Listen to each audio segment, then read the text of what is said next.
En este video vamos a hablar de Protaf de Abdera, un gran sofista y para otros un gran filósofo. Veamos cómo sale.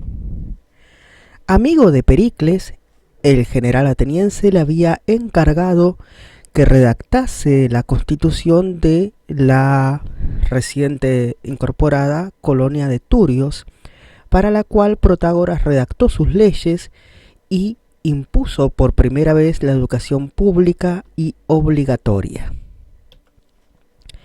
Había afirmado que el hombre es la medida de todas las cosas, la frase más recordada, pero no muchos recuerdan que la frase se completa del siguiente modo: de las que existen en tanto existentes, y de las que no existen es tanto inexistentes.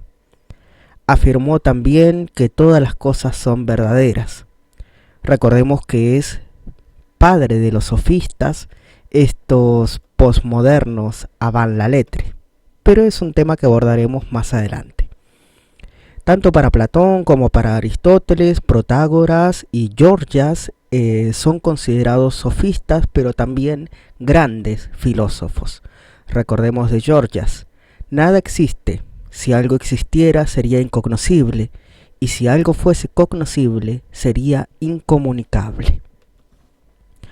Afirmó que todo estaba regido por contrarios que disputan entre sí, y que el alma no es más que los sentidos. Como afirmaría Borges, esse es percipi, ser es ser percibido, resumiendo el empirismo 20 siglos más tarde. Fue discípulo de Demócrito, también de Abdera, evidentemente. Demócrito, el padre de la teoría atómica de la antigüedad clásica, que consideraba que todo estaba constituido por átomos que chocaban entre sí en el vacío.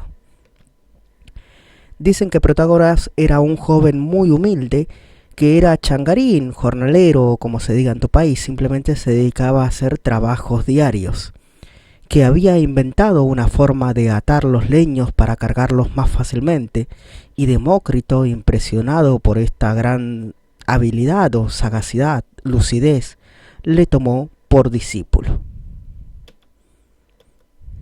Sobre los dioses afirmó en uno de sus libros, que luego fue leído en público: no sabría decir si existen o no, por dos motivos: la oscuridad de dicho asunto y la brevedad de la vida, convirtiéndose así, por así decirse, en el primer agnóstico. Este hecho obviamente le granjeó enemigos. Dice Aristóteles que fue oído este discurso en la casa de Epicuro y que fue denunciado por su discípulo Ebatlo, con el cual tenía una contienda, y por lo cual fue acusado frente a los tribunales atenienses, tribunales que, como recordemos con el caso de Sócrates, no toleraban a bien la impiedad. Por lo cual este libro sobre los dioses y los demás libros en general fueron, bajo la voz de un pregonero, llevados a la plaza pública, al ágora, y allí fueron quemados. Y la suerte del filósofo se decidió entre el exilio, el destierro o la pena máxima, bajo lo cual él eligió seguramente irse de Atenas, pero zozobró en el camino a causa de un naufragio.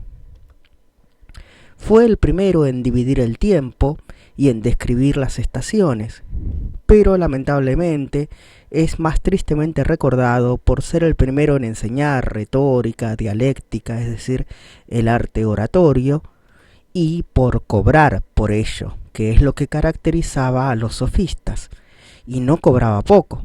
Dice Diógenes Laercio que llegó a cobrar en una ocasión 100 minas de oro por su trabajo. No sé a cuánto equivaldría esto, pero seguramente es una ingente cantidad de dinero. Fue el primero en introducir los sofismas, es decir, argumentos delicados, astutos, finos, superfluos y confusos, todo tipo de ardires que enredaban la discusión y te permitían ganar. Obviamente de una honorabilidad cuestionable. Había estructurado sus enseñanzas para los alumnos para que estos pudieran aprender el arte oratoria en tesis, antítesis, afirmación, negación, preguntas, respuestas, exposiciones y demás. De hecho, la más famosa de todas sus anécdotas es la disputa que mantuvo con su propio discípulo, el anteriormente nombrado Evatlo. Evatlo era un joven que la historia quiere decirnos que habrá sido de una casta humilde, tal vez incluso esclavo, por lo cual no podría pagar las ingentes cantidades de dinero que Protágoras cobraba por sus enseñanzas.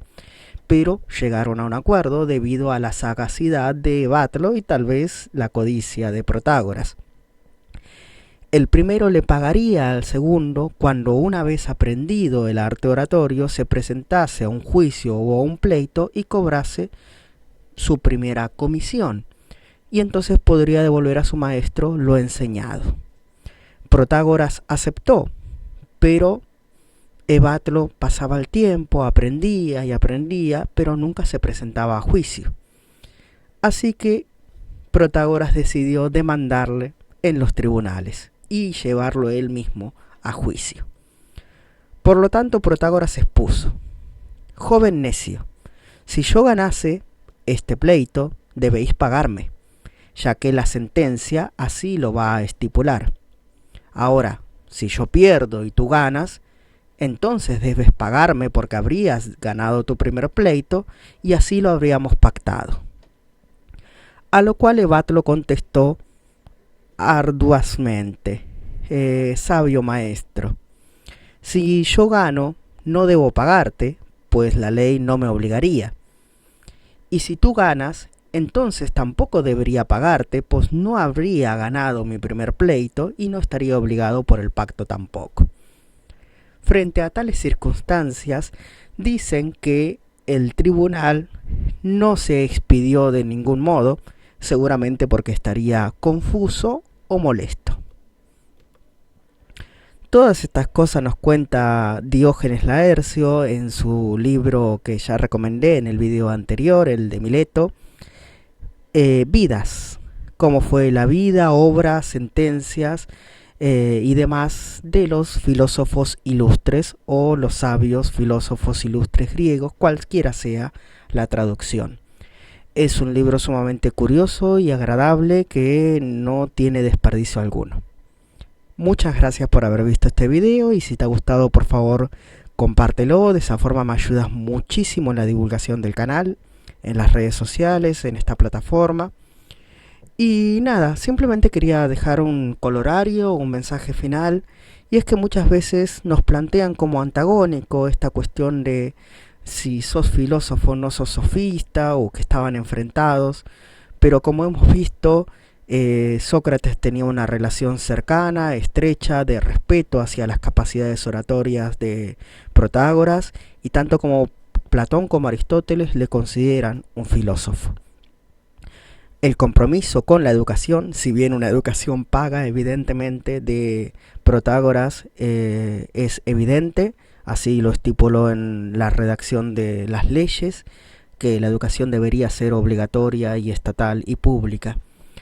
Y más allá, obviamente, de que cobrase, o lo que hoy le llamarían un mercenario de la filosofía, más allá de que cobrase por sus enseñanzas, evidentemente sus capacidades de oratoria, de dialéctica, serían seguramente indiscutibles.